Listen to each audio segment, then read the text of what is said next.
Yeah, I'm kind of curious about, you went from credit union to broker. You already had a successful business. You would have been fine without Good Vibes Squad, which are my favorite clients, by the way. Not because it takes pressure off of us. We still show up the same, but it's not, I've always had this saying of winners win, right? And, one of the interesting things, this is an observation from earlier, some of the people that not only have the best mindset, but also have consistent and growing success, oddly enough, door-to-door sales seems to be a staple. I've had a handful of these calls recently where it's either been vacuums, encyclopedias, alarm systems, or life insurance. And I'm just like, how cool is that? I mean, part of me goes, I don't wish that on anybody. And then part of me goes, it's something everybody should do.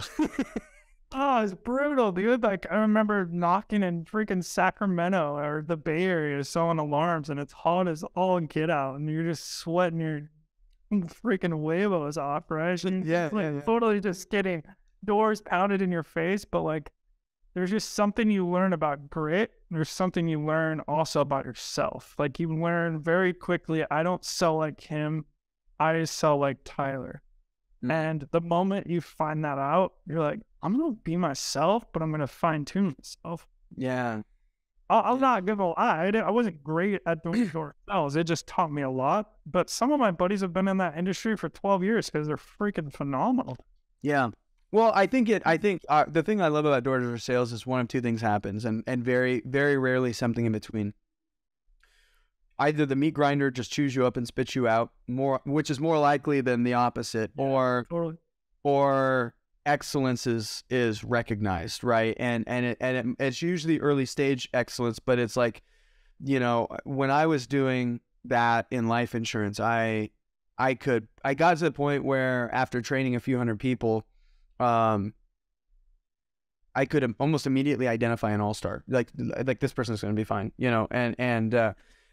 it's really cool to see how, like, just the growth trajectories of those that did good at door-to-door sales, or let me rephrase this, those that survived door-to-door sales, how if you follow their timeline for the next decade or so, there's just like this upward, I don't know what it is. Maybe it's like a law of increase in returns, right? Because like, I can tell you there's 3 of us that were like kind of like this, call it income, and then all of a sudden we hit the right vehicle, and it was just like, it was gone.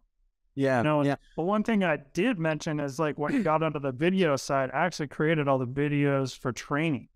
So I was hanging out with all the superstars and rock stars of door-to-door world, and I was going on and filming them like knocking doors and picking their brain, and like, cool. that's what got me like amped up, and like, when you're reading these self-help books that they are suggesting, and you're like, I'm actually kind of with you, but I'm the guy behind the camera. So like, I actually probably learned more doing that than I did. That's legit. You know what I mean? Yeah, there's no better sales education than hanging out with some killers like that. That's awesome, man. You're like, hold up, you did 500 alarm system sales in 1 year? Like, what the freak? And then you realize, like, he's not a Brad Pitt. He's just a normal dude with a beard out there just hustling. And he just know how to hustle. And like, this guy was a freaking farm kid from Southeast Idaho that grew up like an hour away from me slinging potatoes, for crying out. Yeah. You know what I mean? Like, that's so cool.